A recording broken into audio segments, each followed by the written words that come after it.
So why this subject? Why this particular slant? Well, as luck would have it, Roberto has just published this report on trade and economic relations with China, ahead, I think, of a European Parliament delegation going to China in a couple of weeks.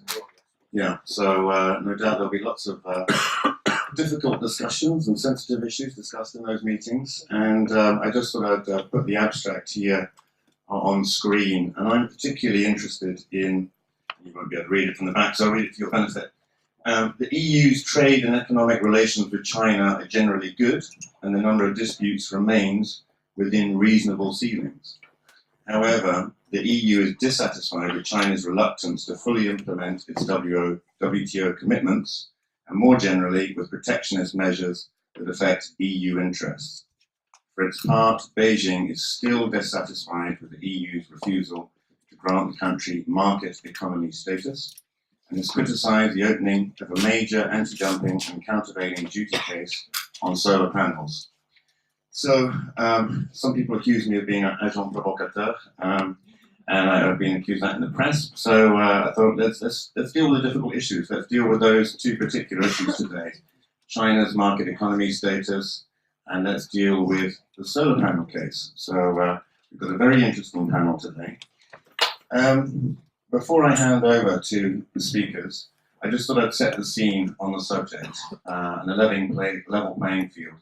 You hear these terms, unbalanced trade, balanced trade, level playing field in relation to China. And when I hear that term, level playing field, it makes me think of football.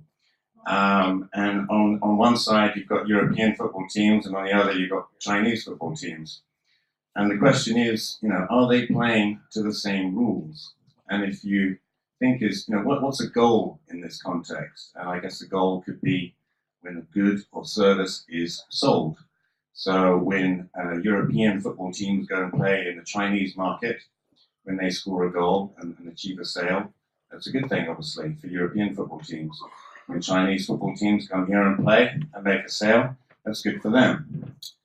But the question is when they score that goal, is it scored fairly? When put in front of the eyes of cameras, was the product sold at a price that actually reflected the cost of manufacturing it and transporting it all the way here to Europe? Was that good actually produced without illegal export subsidies? So I think that's the core question today. And when we look at how European teams are doing, well, let's face it, they're not doing very well. The score is 289 billion to 133 billion the other way. And I think, in keeping with that comment of Roberto's on his report, actually trade disputes are remarkably few, and it's only about 1% of the time the referee intervenes on anti-dumping and countervailing duty. So at the moment, until this date, it's been pretty small, until the solar case, which has actually become the biggest trade case of all time. And so that's an interesting one. And how is it the other way? How is it for instance, for European telecommunications equipment suppliers trying to get access to the Chinese market? I saw in Roberto's report of 22,000 telecoms licenses issued in China, only 23 were granted to foreign companies. So coming to the referee, a core question is, what rules are the two teams playing to? And this gets to the point on market economy status, because the referee's ability to intervene will change dramatically if China is granted market economy status. That's one thing I'd like to deal with today. And China has been saying for a while that they think they have automatic right to market economy status. In fact, there was a Chinese academic sitting here a few weeks ago talking about the new government, and he was saying perhaps that the Chinese government needed to learn better English because they understood when they read the WTO protocol that it was an automatic granting. But there's more and more noise in Brussels that actually there is no automatic right, and it has to do with meeting certain criteria. China's linking it to helping support European football teams indirectly and keeping our star players here. What does the Commission say? Well, the Host is saying, well, of course you've got all these good laws and rules, but actually the question is, are you implementing them? Are you following them?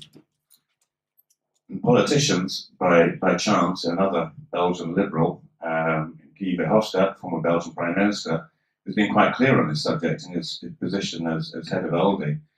China's a market, has a formidable economy, but it is not a market economy. And in Roberto's report last year, you highlighted why it still hasn't been granted market economy status. Because of the 5 criteria by which it could be considered a market economy, only one has been met, and that is to do with not being a barter economy. Inez is going to expand on this, but basically, of the 4 criteria that have not been met, let's just have a look at those. First of all, low degree of government influence over the allocation of resources and decisions of enterprises, adequate corporate governance, efficient bankruptcy laws, and a genuine financial sector. And perhaps, Milan, you're going to touch on these in the solar case. So for today, our football commentators, myself, I'll leave it to our main speakers to comment. We have Inez van Leerden, representing Aero-Alliage, Secretary General of Aero-Alliage, the non-ferrous silicon industry body here in Brussels, but also Business Europe. She's chair of Business Europe Trade Defence Instruments Group. Then we have Roberto Bendini, a senior administrator in the European Parliament, particularly advising the International Trade Committee, and he also benefits from wide experience in this subject because he used to work in the Commission in the Trade DG. And to my right, we have Milan Nitschka, who is president of EU ProSum and also vice president of Solar World. In a previous life, he was the managing director of the German Renewable Industries Association, so he's got a wide perspective on solar, wind, and other renewable energies, and is deeply involved in the trade case now. So as we go through today, and I think this is perhaps some questions we can also put to the floor afterwards. These are some of the questions I'd certainly like to address. Is there a level playing field for EU trade with China? Is China playing by the rules? Is Europe playing by the rules? Are there any doped players in this game? And if so, should there be anti-doping duties applied? Who are the winners and who are the losers in this game? And what should the referees be doing?